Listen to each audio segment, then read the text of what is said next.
Hello and welcome to my YouTube channel. Today I am going to be showing you how to work German short rows. This is a technique that's used in the collar in my Wild Horse cardigan. You can see it's a nice squishy shawl collar, and all of that shaping to form the shawl collar is done using German short rows all through here. It's a very simple and easy technique. Don't be intimidated by it. I'm going to show you how to do it right now. Hang on, let me get set here. So I'm going to show you on a little garter stitch swatch. This collar is worked in garter stitch, so I want to show you in the exact same stitch how this is done. So first you're going to work in the pattern until it tells you to work your short row. So I've just knit about halfway across my swatch here. So the first thing you're going to do is you're going to turn your work. I've knit here, my yarn is in the back because I'm knitting, it's garter stitch. I'm going to turn my work. You're going to want to make sure that your working yarn is on the front of your fabric. This is whether you're working garter stitch or in stockinette. Make sure that working yarn is on the front of your fabric. Then the first thing you're going to do is you're going to slip that stitch. This is the last stitch on the left hand needle now. It's the last stitch that you worked. It's got the working yarn attached to it. You're going to slip that onto your right hand needle. You're going to do this purlwise because you don't want to twist that stitch. So you slip that stitch, and then you take your working yarn here and you pull it up over your needle. So you're going from the front to the back over the top of your right hand needle. You can see as I'm doing that, you can see there's one leg here. As I'm pulling this over, you see there's now two legs. It's just pulling up the two legs of the stitch over the needle. That's why it's called a double stitch, because now you've got two legs over your needle.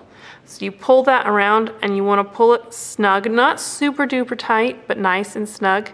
And then you continue working back the other direction. So I'm going to knit a few stitches here. Now I'm going to work another double stitch. The first thing I do is I turn my work. The working yarn is on the front of the fabric. I slip that stitch, that first stitch on my left hand needle onto my right hand needle, purlwise so that I don't slip the stitch. Then I pull my working yarn over the top of my right hand needle and I create this double stitch. You can see the two legs of the double stitch are there again. And then I just continue working back the other direction. Now, here I come to my first double stitch. You can see that it's a double stitch because you've got the two legs here. You can see the rest of the stitches are all just one leg, nice and neat normal stitches, and this one is a double stitch. It's got the two legs there. How you resolve this double stitch is you simply knit those two legs together. So here I am knitting them together, and you're done. That double stitch is resolved. I'm going to work a couple more stitches. Now I'm going to turn my work again. First step, turn it around. Slip that first stitch on your left hand needle onto your right hand needle purlwise, making sure you don't twist that stitch. Your working yarn is to the front. Now you're going to pull it over the top of the right hand needle to the back of your work. You see I've made another double stitch there. And now I'm going to work back the other direction.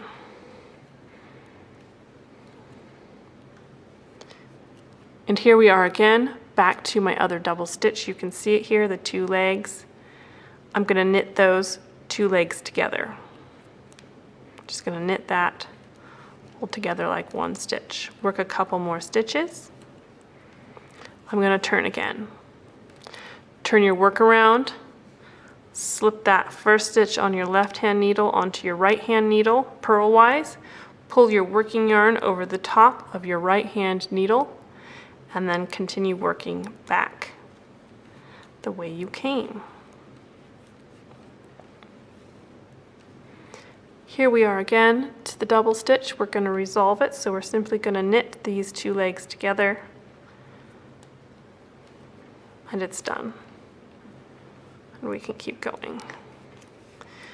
You can see I'm already forming a little extra fabric here, and this is now coming down. So that's how you work the German short rows Now I want to tell you a little something about this collar. So to knit this collar on Wild Horse, you start working the short rows up here.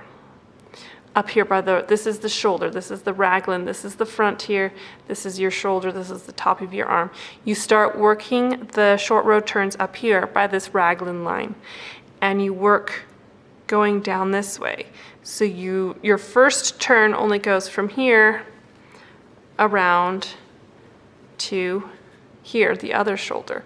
So you're gradually adding more, and you're gradually coming lower and lower and lower down the front. So as you work each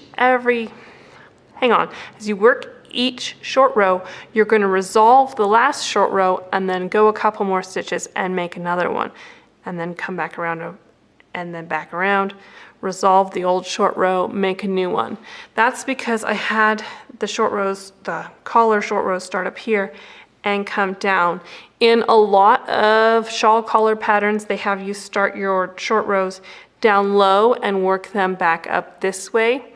The only difference in how you follow those instructions is when you're working Wild Horse and you're starting at the top and working down, you're resolving each short row before you make a new one. So you're resolving your short rows as you're working the collar.